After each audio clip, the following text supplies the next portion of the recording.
2025 চনৰ 8 আগষ্ট তাৰিখে যেতিয়া 2 নং নেঘেৰিবিল উচ্ছেদ অসম চৰকাৰে চলাইছিল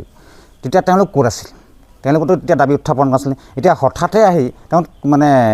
তেওঁলোকে যদি দাবী উত্থাপন কৰে এইটো মানি লোৱা নহ'ব আৰু তেওঁলোকে যিটো দাবী উত্থাপন কৰিছে লথা লোৱাৰ ৰেঞ্জ পাব্লিক অৰ্গেনাইজেশ্যন নামৰ এইটো কেতিয়া কি হ'ল নাজানো আমি শুনা নাই প্ৰথম শুনিছোঁ নামটো তেওঁলোকে কৈছে যে 2 নং নেঘেৰিবিলটো তেওঁলোকৰ মিকিৰাং আৰু লুয়াং বস্তিৰ অন্তৰ্ভুক্ত মানে নাগালেণ্ডৰ অন্তৰ্ভুক্ত এইটো কোনো কাৰণতে হ'ব নোৱাৰে তেওঁলোকে আৰু এটা কথা কৈছে যে তেওঁলোকৰ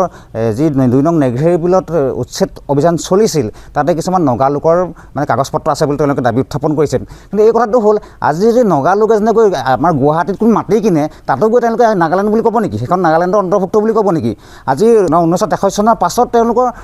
যেতিয়া নাগালেণ্ড ৰাজ্য হ'ল তাৰপিছত তেওঁলোকৰ ইয়াত 1925 চনৰ আগত যিখনে 25 চনত বাস কৰি আছিল